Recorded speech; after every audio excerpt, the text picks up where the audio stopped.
안녕하십니까. 부동산 마스터 아론TV에 오신 것을 환영합니다. 오늘은 법원 경매 강좌 5번째 시간으로 경매 절차를 간략하게 개관하고 경매를 진행하기 위해 제일 먼저 하는 현황조사와 감정평가에 대해서 알아보도록 하겠습니다. 지난 시간에 채권관리 부분이 조금 어려웠을 텐데 법처리 과정이라 용어가 어렵기 때문입니다. 잘 이해가 안 되는 부분은 그냥 넘어가도 되겠습니다. 계속 공부하다 보면 어느 땐가 우연히 이해가 되기도 합니다.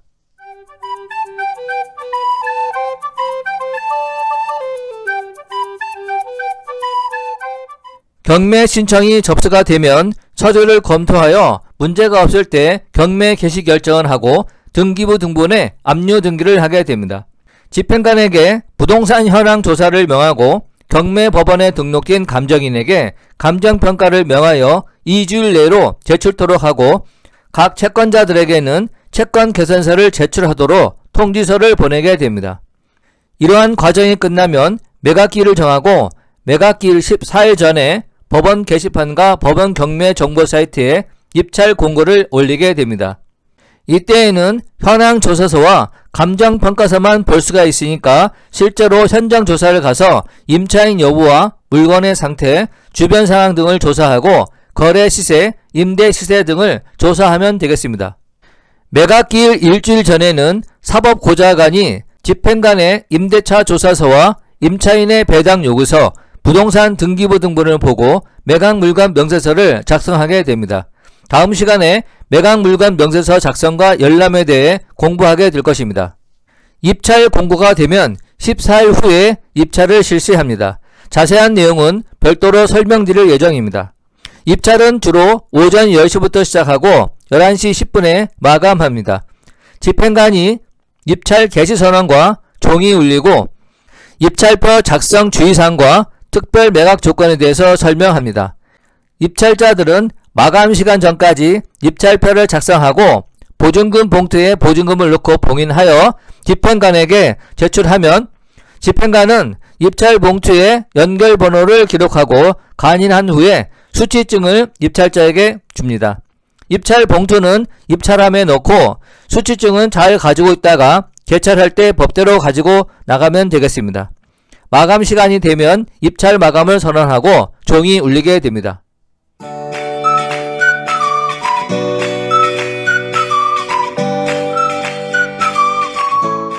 (11시 10분경에) 마감을 하고 서류를 정리하는 동안 집행관은 개찰에 대해서 안내방송을 하고 사건번호 순으로 개찰을 하게 됩니다. 서울중앙지방법원의 경우 응찰자가 20명 이상인 사건은 먼저 개찰하기도 합니다. 개찰 결과 최고가 매수신고인을 정하고 차순위 신고에 대해서 안내를 하게 됩니다. 다른 문제가 없으면 사건 번호별로 입찰 종결을 고지합니다. 최고가 매수신고인에 대해 매각 결정 기일에 낙찰 여부를 결정하게 됩니다. 매각 결정 기일은 매각 기일로부터 일주일째에 뒤는 날로 정하고 입찰 공고할 때 매각 기일과 함께 공고가 되겠습니다. 이 매각 허가 결정에 대해 이의 신청이 없으면 매각 허가 결정이 확정됩니다. 즉시 항고가 들어오면 매각 허가 결정은 확정되지 않습니다.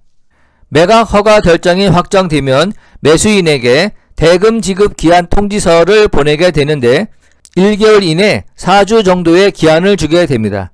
기한이기 때문에 언제든지 잔금을 납부하면 사실상 소유권을 취득하게 됩니다.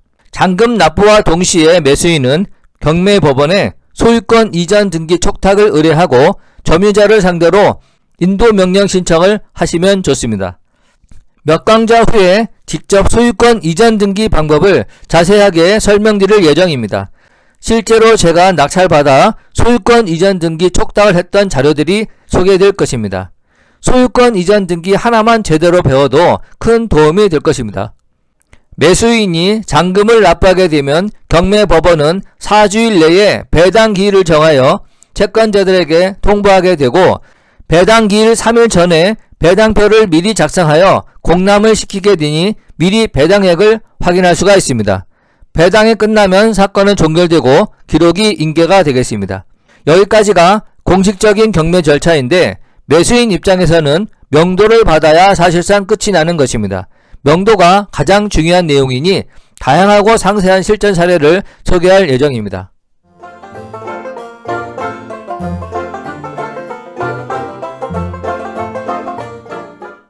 개략적인 경매 절차를 공부했으니 이제는 보다 상세한 과정을 보도록 하겠습니다. 먼저 부동산 현황 조사입니다.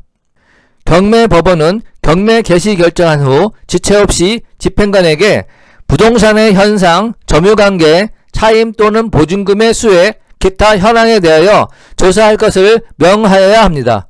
실무에서는 경매 개시 기입 등기 촉탁과 동시에 현황 조사 명령을 하게 됩니다. 현황 조사 보고서의 제출 기한은 2주간으로 하고 있습니다. 집행관이 현황 조사할 사항은 세 가지로 나누어 첫째, 부동산의 현상 및 점유관계로 부동산의 위치 및 현상, 부동산의 내부 구조 및 사용 용도, 부동산의 점유자와 점유 권한에 대해서 조사를 합니다. 둘째는 임대차 관계로 임차 목적물, 임차 내용, 보증금 또는 전세금, 임대차 기간 등 임차 내용을 조사하게 되고 주민등록 전입 여부 및 그 일자, 확정일자 여부 및 그 일자 등을 조사하도록 구체적으로 세분하여 조사 명령을 바라고 있습니다. 그런데 현황 조사서의 내용이 사실과 다르다 할지라도 이에 관해서 독립하여 불복을 신청할 수 없습니다. 그 이후에 최저 경매 가격 결정이나 일괄 경매 결정 등에 대해서 불복함으로써 구제받을 수밖에 없습니다. 이 화면은 인터넷으로 확인할 수 있는 현황 조사서인데 부동산 임대차 정보에 임대차 관계 일명으로 나옵니다. 아래 부동산의 점유 관계에도 임차인 점유라고 나오는데 집행관이 현황 조사차 방문하여 임차인의 배우자를 만나 자세한 조사는 이루어지지 않았고 안내문을 교부했다고 나옵니다.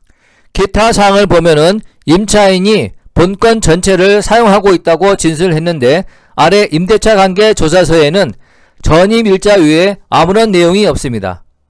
이런 경우에는 매각일 일주일 전에 올라오는 매각 물건 명세서를 반드시 확인하여야 합니다. 여기에는 임차인이 권리신고 및 배당 요구한 내용을 볼 수 있기 때문입니다. 오른쪽에 매각 물건 명세서를 보면 정보 출처 구분을 보면 현황 조사와 권리신고가 있는데 현황 조사는 전입신고일 외에 내용이 없고 권리신고 부분에 내용이 있습니다.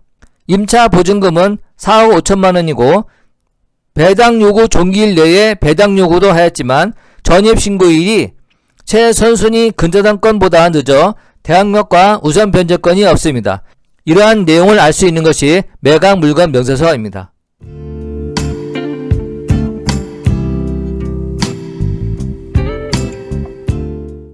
다음으로 경매 목적 부동산에 대한 감정평가입니다. 경매법원은 최저 경매 가격을 결정하기 위하여 적당한 자를 감정인으로 선임하여 부동산을 평가하게 됩니다. 부동산을 평가함에 있어서 유의할 사항이 있으면 이를 지시하게 됩니다. 특히 임차권의 존부, 대항력의 유무, 법정치산권의 발생 여부 등 법률적 판단을 요하는 사항이 있는 경우에는 법원은 미리 그 판단을 내려 이를 전제로 평가할 것을 지시합니다. 경매 목적 부동산의 구성 부분, 천연 과실, 종물 등도 평가의 대상이 됩니다.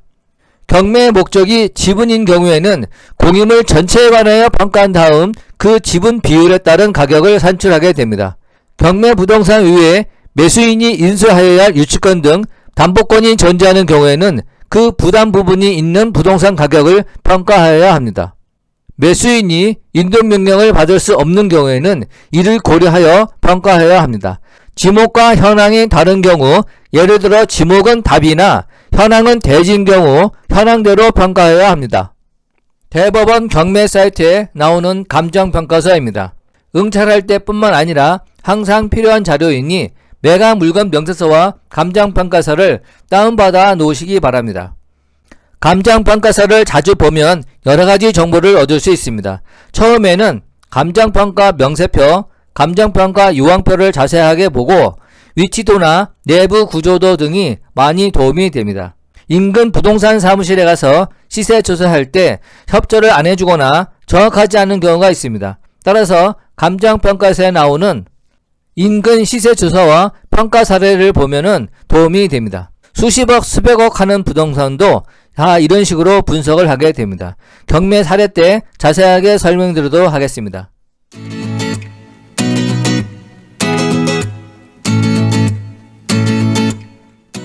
다음이 최저 경매 가격 제도입니다.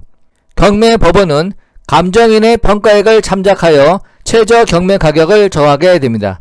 민사집행법 제97조 제102조에서 최저 경매 가격 제도를 실시하는 것은 부동산이 재산으로서 중요성이 높고 그 시세보다 훨씬 낮은 가격으로 매각이 되면 소유자 또는 채무자가 손해를 보게 될 뿐만 아니라 채권자에게도 불이익이 되므로 부동산의 공정타당한 가격을 유지하여 부당하게 염가로 매각됨을 방지함과 동시에 목적 부동산에 적정한 가격을 표시하여 입찰 신고를 하려는 사람에게 기준을 제시하여 입찰의 공정을 이루려는 데 그 목적이 있습니다.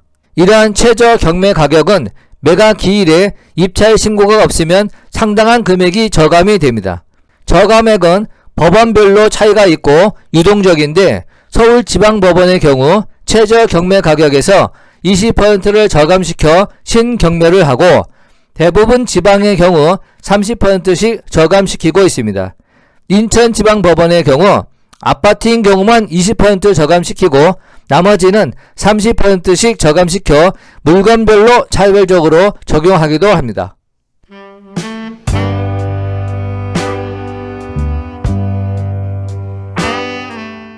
다음 시간에는 우선 채권과 무잉여 취소에 대해서 자세하게 알아보도록 하겠습니다. 우선 채권과 무잉여 경매 취소, 채권자들에 대한 채권 신고 최고, 매각 물건 병세서의 작성과 열람, 이러한 내용에 대해서 공부할 예정이고, 이어서 매각기일 당일 입찰표 작성 요령과 주의점을 보게 될 것입니다.